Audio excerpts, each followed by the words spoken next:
Prezado internauta, prezado aluno de economia, prezado economista, é um prazer ter todos vocês aqui no meu canal, Professor Manolo, da FEA USP. No vídeo anterior sobre o mercado de ações, mercado de bolsa, eu chamei a atenção para as chamadas questões emocionais. Todos nós sabemos que risco e retorno são duas variáveis que caminham de forma ascendente. Maior o risco, maior o retorno, ou seja, a correlação é positiva. E a questão de assumir riscos ou não assumir riscos depende muito de cada um de nós. A pergunta sempre é, por que pessoas preferem a caderneta de poupança, cujo risco é extremamente baixo, baixíssimo, e o retorno também é extremamente baixo. E mesmo assim as pessoas mantêm suas aplicações em caderneta de poupança, porque elas preferem ter um rendimento sempre crescente. O imposto de renda não incide sobre a caderneta de poupança. Já há um outro risco, uma outra relação risco-retorno, quando vamos para o mercado de renda fixa ou quando principalmente vamos para o mercado de ações. Aqui no mercado de ações, já disse a vocês no outro vídeo, tenho muitos conhecimentos teóricos, lecionei durante muitos anos questões relacionadas com derivativos, termo, opções, etc. E tenho também uma boa bagagem prática. Não faço parte de nenhuma corretora, mas tenho trabalhado também nesse mercado nos últimos anos. Presenciei, no ano de 2008, comportamentos os mais estranhos possíveis por parte de pessoas que eu conhecia e que frequentavam naquela ocasião a sala de ações de um determinado banco lá na cidade universitária. Muitas vezes eram professores, alguns professores na faixa dos 70 anos, 65, 70 anos, alguns já estavam aposentados naquela ocasião. E eu me perguntava, o que esses colegas estão fazendo hoje na renda variável, se a vida toda eles permaneceram na renda fixa? É que naquela ocasião, o ano de 2007 e os anos anteriores, as explosões do preço das ações eram constantes e havia um boom na Bolsa de Valores, assim como está havendo nos dias de hoje.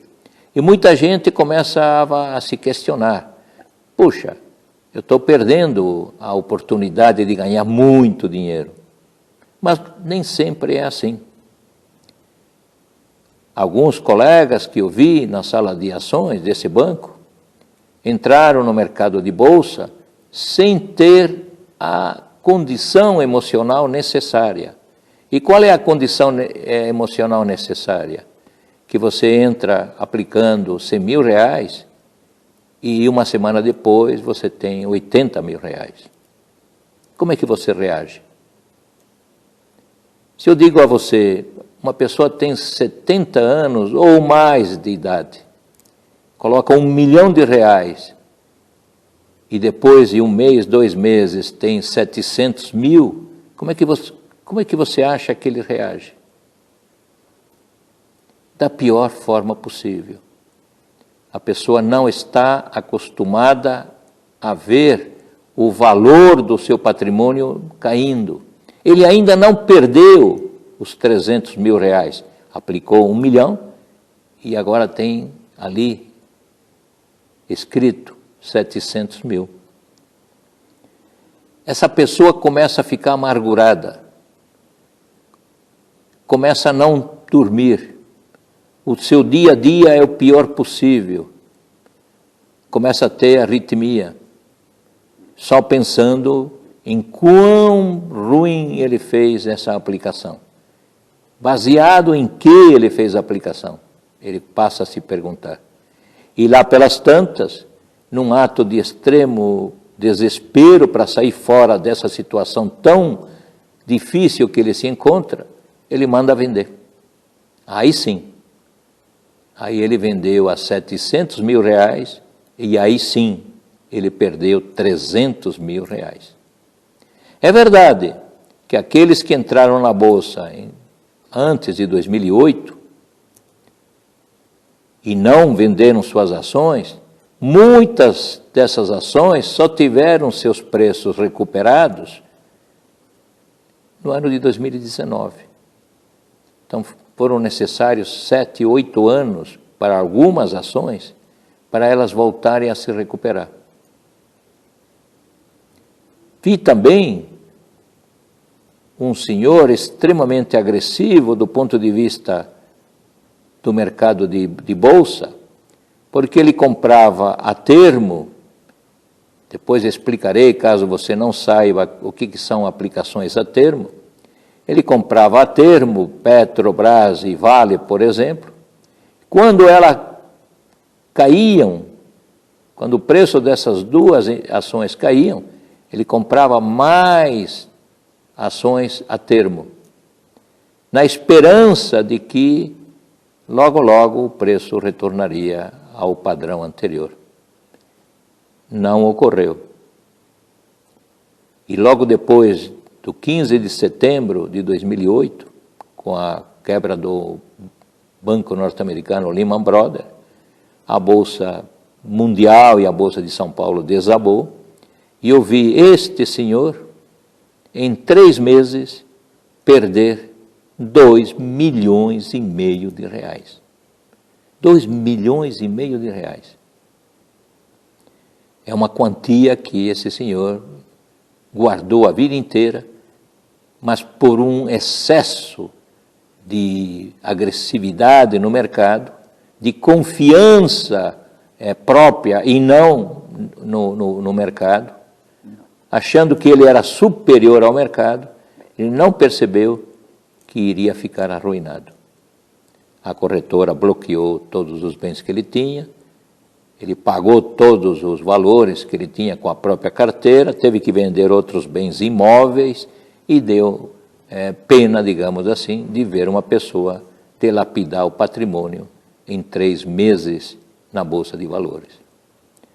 A Bolsa de Valores, então, estou dizendo, é para aqueles que conseguem olhar o valor da carteira, se ele está subindo, não há muito motivo para fazer festa, porque ele não ganhou nada até agora.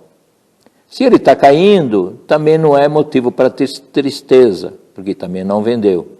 É claro que quando está subindo, a pessoa tem o sentimento de que está ganhando dinheiro. Não ganhou ainda. É preciso vender aquela posição. É preciso apurar o lucro.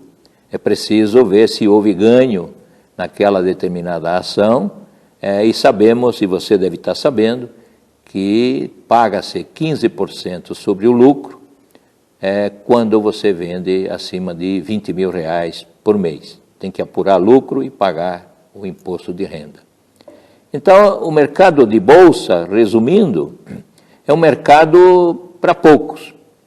Embora hoje em dia a base tenha se expandido e bastante.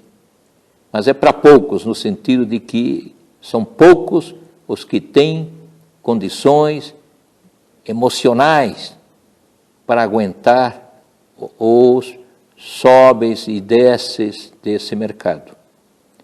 Repare, não estou dando nenhuma dica a você de que compre esta ação, compre aquela. Não estou dizendo a você, prometo que você vai ficar rico. Também não.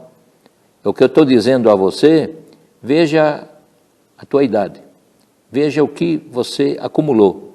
Veja se você tem condições de entrar nesse mercado. E procure, é lógico, ações que sejam de empresas extremamente duradouras. E há muitas inseridas nos diferentes mercados que nós temos aqui na Bolsa de São Paulo. Espero ter ajudado você. Professor Manolo, da FEA USP.